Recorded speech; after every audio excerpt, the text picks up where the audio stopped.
Hi everybody. Today I just wanted to kind of go over a couple things that I think a lot of you guys may find helpful in terms of getting to the end game or getting to the point where you can start AFKing a lot more in terms of the literal AFK journey when it comes to the name of the game.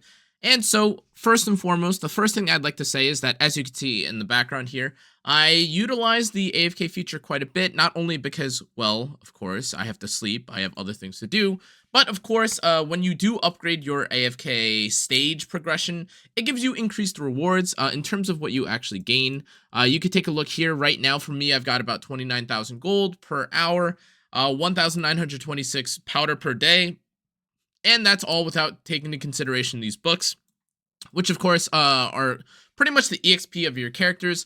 And when you put all these three things together, they allow you to upgrade your character. That's the biggest, I'd say, first major thing that a lot of people kind of forget when it comes to what you should be completing first in order to gain more, background passive income. Complete your AFK stage as quick as possible. The next thing that I would probably say, or I should say, is definitely going to help out a lot, especially if you have any imprints, is going to be actually using these golden tickets. Now, if it's for the rate up recruitment or if it's for the epic recruitment, there is an argument to maybe waiting for some new characters to come out or for them to add new characters that may end up on this general banner. But for at least what we know right now, there has been no guarantee that there will ever be anything else added to this list. And kind of as a special PSA for those of you that didn't know, there's actually a wish list here that kind of affects what characters you can get from the general rate up banner that isn't specific and isn't limited. Now, in terms of the wish list that I have here, I find these characters to be pretty helpful or pretty decent. Now, of course, if you wanted to, you could replace a couple of the 5-star characters. I personally just wanted to see this character because I've been told that they do fairly well for one of the dream realms that I've been having trouble with. But outside of that, in all honesty, the characters that you otherwise have access to are kind of touch and go, and whether or not you even get any of these characters is kind of RNG to begin with. But I would actually say that more important than your secondary choice when it comes to the 5 stars that you should get or your S level characters, I think the 4 stars are very significant. Now, the reason why I mention that is because specifically for something like the Mauler class, although you can definitely argue that having Odie is very helpful, if you are someone that is using a lot of Cecia, I actually find that pairing this Kruger character here that reduces the physical defense of enemies to be really good, especially when you're trying to get something like Smokey and you pair him for the faction bonus. Now, of course, you also have Coco here, who you could argue you may also be able to exchange for Odie, but in terms of raw damage reduction value that you get, especially for Skyclops or for certain other Dream Realm bosses, or even just any labyrinths in general, when you are having a tough time and you don't want to get one shot, I highly recommend that you take a look at these characters, including like Coco and the Smokey character, just because, again, no other character has quite the level of damage reduction. Other tanks in the category do have stuff like extra lives or a barrier, but in terms of just raw flat reduction that isn't dependent on or isn't that easy to get nuked by or via, I actually find that the damage reduction is very helpful outside of the other buffs that Coco also provides. So again, between the 4 stars and the hero list, I would definitely take into consideration how valuable having these tickets are. If you want to hoard them in the potential or for the potential of new characters to come out and be added to this list, then by all means. But that is one of the major things that I found helps out a lot, especially for your combat power getting into the late game. Now, the next thing alongside this conversation of the wish list and the polls is that, as you noticed here, there's a lot of factions. And now, though it is going to be very hard at times to clear through content when you're significantly behind, if you just take a look at, your potential combat power, or if I were to just include all the highest combat power characters that I have on my list right now, let's say I have my Vala, I have my Temesia, I have my Cecia, who I'm going to put in the back, Thorn, and then look, I have another mythic character here, right? And you take a look at here, these are all either mythic or supreme characters, very good in terms of combat power, right? These are all the characters I have max imprint of. But something that you may not have noticed is that, again, if you're looking at the faction bonus, we actually have 0. Now, that's a problem, Well, in some cases, it's a problem because number one, you do want to make the most out of the faction bonuses, and that's not to say that I could not clear the stage potentially with another highly rated mythic or supreme character, but depending on what character you can slot in instead to make a or have a total complete faction bonus. For instance, even though they are not mythic, if I were to include someone like Rowan here, the bonus, as you can see, actually goes to 200,000 combat power.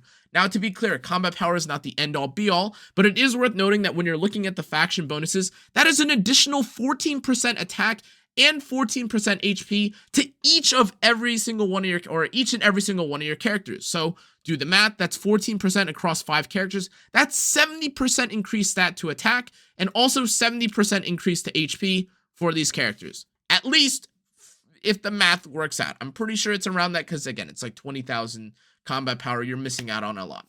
In any case, like I said, having the faction bonuses are always helpful, and if you're kind of struggling with certain content and you aren't sure with, or aren't exactly sure if you can beat a stage, try out having, again, additional bonuses to your faction, because ultimately, although I may have another mythic character here, it may be arguable or it may help in certain scenarios for you to just increase the strength of your other characters rather than just have a supremely strong one character outside of, I would say, a scenario where you have someone that you just randomly manage to get supreme or like absolute whale status for one character and the rest of your characters are like elite. In that case, I'm sure that just having the one character will help out. But generally speaking, if the gain is not marginally worthwhile enough, like if you're going from mythic or legendary plus to mythic, something of that extent, definitely consider the faction route.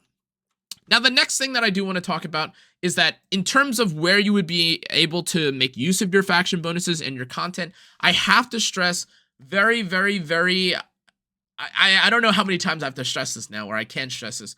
Use your Dream Realm clears and your arena attempts very, very carefully. Now, to be clear, this is not to say don't do it, only do it if you're 1000% sure of what you're doing, but keep in mind that although you do have 8 battles initially, and that resets if you beat the boss, if you want to go for additional attempts outside of this, it costs gold to then buy another attempt. And now, while you may make the same early mistake that I did, which was thinking that gold is infinite, the second that you have to upgrade these artifacts or these spells in your inventory, this is starting to cost in the ballpark of around 250,000 gold. Now, to be clear, I am someone that has been playing daily at this point. I've been clearing content. My guild is okay, they're doing pretty well, and I only have 555,000 gold. Now again, to be clear, though I have a couple of levels, like 30 plus levels at this point, before I reach resonance level 140, if each of these scaled up ends up costing something like, I don't know, 300,000 even, which is very likely because it scales highly, that is 1.5 million gold dedicated specifically just to upgrading my artifacts, not including how much it would cost, for instance, if I wanted to upgrade or reforge a piece of gear. If you take a look at this, it literally costs 33,000 gold to upgrade that. So although I've definitely done it and I've showed it a couple of times in other videos where I'm talking about my Dream Realm, don't take this gold generating or this gold sink very lightly. Don't just kind of throw it out willy-nilly and don't care about whether or not the attempts matter. And in that similar vein, I do want to talk about Arena, because the same thing applies to Arena, where although, of course, this one's a little bit more obvious, like you do gain value out of basically exchanging gems for additional arena points. And if you have a good enough streak going for Arena, you can buy imprints, which is arguably a little bit more understandable why you would, of course, want to get more soul sigils in this case. And this direct translation of diamonds to soul sigils makes a little bit more sense. You do have to remember that winning and losing does affect the way that your ladder goes. And if you aren't paying attention to this, the promotion between tiers also gives you first-time rewards. So don't try to kind of just throw out the runs, just fight it, and then just kind of nonchalantly place however you want to place. Again, that isn't to say that losing is, a death sentence when it comes to doing Arena, but of course you want to progress as hard or as high as you can, just so that you can gain more access to gems, which can then, of course, be used to either refresh more Arena. It could be used to increase or do immediate, refreshes for the daily instant AFK gathering, among all the other uses that gems have in this game. Now, continuing on, the next thing that I think is really, really important and also has to kind of do with the positioning, or I guess I spoiled it. What I was going to say is that the thing that you have to consider when it comes to doing content or kind of getting over the hump when it comes to failing content is kind of mixing and matching your content to see what works, what doesn't work, what could work, why you should, position characters in a certain way, who or like what characters perform well when you place them in certain locations. All of this to say, basically do a lot more experimentation when it comes to certain stages, because although it may look hopeless or completely unclearable in certain scenarios, you changing up just the spell that you have or the artifact that you have, or changing what character Vala ends up stunning, you changing again from something like a prison spell to now having more healing or to having more attack speed, will ultimately result in a lot more clears than you think. Me personally, I've had to change a number of not just my characters directly in terms of who can do very well here. I've definitely changed out my Temesia before she was Supreme for a character like Lucius. Lucius, of course, being the shield character who definitely has a lot of value should you end up, not having Thorin, or should you not end up having Temesia. But you have to do a lot of experimenting and looking into exactly how good certain characters or how certain mobs on the field act. And in that similar vein, you can kind of take a look at the skills of the enemies if you just click on them. You can see if the team is going to be very low damage heavy or high damage heavy. In this case, I see that there's Odie, who is a fairly decently high, I guess, consistent sustained DPS. But then you also have another mage who's also sometimes high DPS, alongside Igor, who is one of the most annoying characters honestly on the face of the planet to fight, because you have to break through each of his tombstones, and if you don't have several characters that have AoEs to break the tombstones, it just means you're going to be sitting there as he's jumping around and one-shotting you, which is really bad. But again, like I mentioned, although for instance, if you have this Lucius fight, or if I have this Lucius team composition that I'm going to use right now, I'll try and take a heal and I'll see if this ends up clearing, which I'm fairly certain it will not. But of course, this is the stage that I wasn't able to super clear, because again, I have this Igor guy that keeps dropping stuff on the ground. And even though, as you can see here, I'm literally clearing out the mobs in the background, Igor is starting to take my characters to town. I do kind of need a way to deal with him. And so again, in terms of positioning, maybe trying to clear or eliminate other characters so that Igor doesn't end up just one-shotting my entire team could be helpful. Or in another case, because I actually didn't end up using this awakening thing and having Lucius in the past, Igor will actually end up dying here. That could be the case too, and I may have just spoken too soon. Maybe I should just stop talking, and maybe this is actually what I should have done to begin with, because it looks like I'm actually going to get a clear on floor 504, which is actually what I've been stuck on for literally the last, I don't know, maybe like 5 to 6 hours. Is this just the clear? Surely this is the clear? He's only got one more tombstone? Please stop placing tombstones? Is this it? I'm sorry. I've literally been waiting so long to clear the stage. Okay, it might not be enough damage. Yeah, I wasn't able to clear it, unfortunately. But as you can see, like in terms of different compositions, different positioning, the way that certain fights play out. If I show you another run, so again, I could take out Temesia here, or I could take out the Lucius here, and I can try and put on the AoE reduce attack speed relic or artifact here. You can see that the run looks a lot different. And of course, I changed my composition. I changed up the ways that things worked. And my run here does show me to be clearing a little bit faster, like I'm doing more damage. The attack speed of characters are obviously going down, but you could see how much of a difference the actual early part of the fight is going, and that just makes sense. Different relics or different artifacts alongside different characters will of course mean that you have a different result when it comes to the clear. And in this case, it actually looks like the different result that I'm going to get is that my Cecia is now dead. So maybe the result is a poor thing. Maybe I should actually just end up using Lucius. Because as I could see here, it looks like I am having very poor results. I would love, of course, to clear the stage, and Lilith Games, please nerf this Igor character, because what is this? Like, oh my goodness, I literally can't clear this. I am struggling. And of course, as opposed to before with Lucius, where again, had a little bit more room, or like a little bit more wiggle room, this time around when I got rid of the Lucius and I put on Temesia, the clear wasn't good enough, so it is what it is. Moving along though, we have the next thing that I think is kind of underrated. I know a lot of people will look at like YouTube videos and such for help when it comes to these, but I do want to talk about number one, or I think one of the most important things on this list is that don't be afraid to ask for help. I know that a lot of people take a look at or will struggle with the stage. They'll fail and they'll go, oh my gosh, like, well, how was I supposed to clear? Oh my gosh, like, I'll be stuck here forever. And the ultimate truth is that when you end up getting stuck, all you have to do is just look at the, the global chat and see, number one, like the fact that there is a global chat and that you could ask for help either through the server or etc. Or you could just, again, ask for help through synergy battle requests. Like look at all these requests.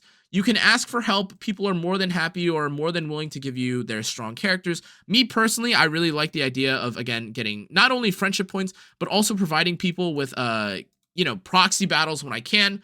But ultimately, again, like giving characters or giving additional, literally just making the fight a 6 versus 5 will most of the time usually result in a clear, which again, I can't really see how this wouldn't be huge value or very nice. But a lot of people, for whatever reason, see the, I guess, the failure of a stage and they kind of just forget about it. They don't want to use up their daily allowance of having someone help you. But ultimately, if you're stuck on a stage, there's no reason for you not to use it. And arguably, again, if you're stuck on a stage and it's like just the beginning of the day, maybe don't use it on the synergy, because after doing your dailies, you could then, of course, increase your stats and then upgrade it later. But especially if it's like, an hour before reset, just use the synergy request. There's no harm to it. Same thing with the AFK progress. If you can have someone or one of your guildmates or another player lend you a character to help you clear through an AFK stage, then so be it. If not, you're just wasting an additional potential stage that you've cleared. Again, like I said, in most cases, by the way, if like a very high level character just drops that character for you, it's a clear. Furthermore, the 6.5 or the 0.5 tip that I'd include alongside this tip about asking for help is that if you are in a guild, that also just increases your odds of having one of your fellow teammates or having someone actually see your request and be able to help you. If you take a look at the members, again, you have characters, or you can take a look at your guildmates, you can see how strong or what the power level of each of these players is. And of course, if you're in a guild, it's a social thing, right? If you need help from your allies or from your guildmates, like the chat is less cluttered in most cases than the team up where, thousands upon thousands of people potentially could be asking for help. But in this case, all you have to be, is in a guild, and people can not only recommend you help, but they can either do proxy battles for you, which of course makes sense because you're guild mates, but also they can help you out with synergies. And there's a whole slew of people that, again, may have more information for you to consume, or for you to just, or they may just end up doing the fight for you in general, which huge value, very good. But that's my 0.5 tip involving this suggestion. Now, the other thing that, again, I'm sure you guys understand at this point is the importance of clearing out the entire story, or I guess all the side quests in the game. You guys might have missed a couple of them. Like there's a few that are around the map that are purple specifically, or they're called town quests. But outside of those quests, having blue side quests, or even having something like the treasure chests that are around, are super valuable, because most of the time they give you an epic letter, which is great value. But they also give you gold. Sometimes they give you gems, and oftentimes they give you powder, which, again, that's huge value when it comes to trying to upgrade your characters. And even for me right now, if you take a look at my resonating haul, I've been getting screamed at by my, by my data right now to upgrade my characters, even though I'm trying to save I'm trying to save my resources and spread it out linearly or like evenly, so that I can have level 111 on each of the characters. Because it doesn't show you, but I gain a reward, or I gain a new feature or a new effect to my characters once I hit 111, which in my opinion is a lot more valuable than just having one character who's 120. And if they're not fitting for the fight and you have to change them out, well, now the rest of your characters are just much weaker for no reason. Now, furthermore, the other thing that I think a lot of people forget about is this shop that I'm standing at, which is the Keith's shop.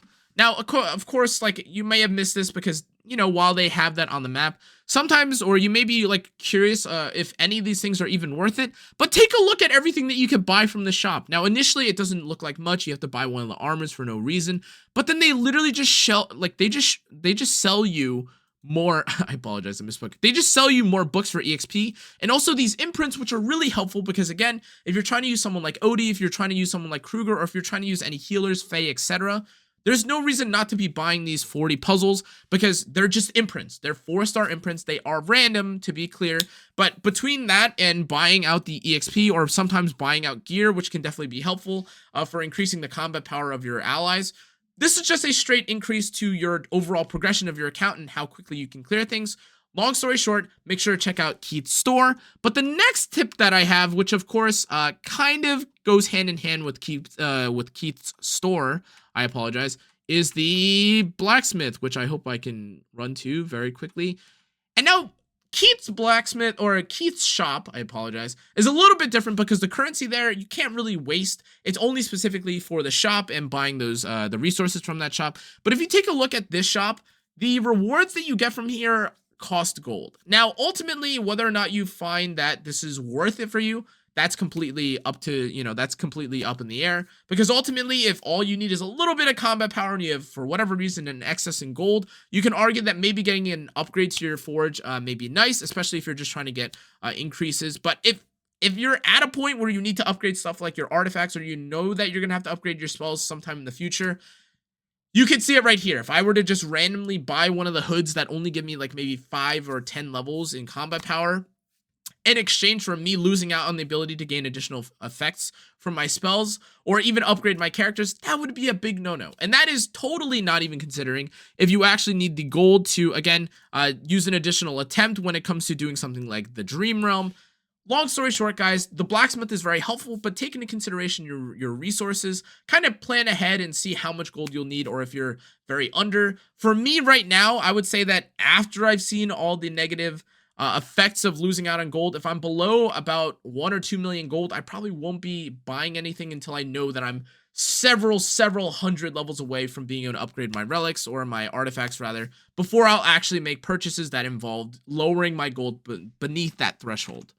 And finally, the thing that I think is maybe a little bit known, but I don't think people put enough emphasis on, is just how important doing stuff like the growth path, or doing things like your guild or your growth trials really is. Now, again, to be clear, you guys have probably seen a lot of these achievements auto clear, and you are probably not directly trying to clear these. You're probably doing the content of the game, clearing the story, doing arena, whatever it is, and then kind of just letting these things show up as rewards that you can then use to, spend on either powder to upgrade your gear, or gems for pulls.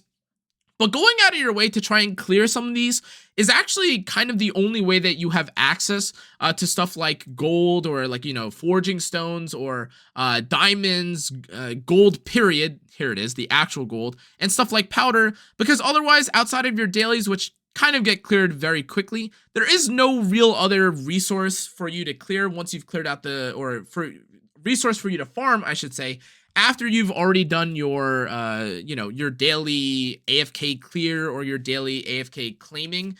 Outside of that, it's just clear the world, and if you haven't already, then how are you supposed to progress more? How could you get more resources? Well, the answer is, of course, achievements. And again, if you take a look at something like the Noble Tavern, or even if you look at stuff like the quest tabs, or the growth trials, you can see literally like stuff like this is 50 free gems and a bunch of gold, which I'm in desperate need of.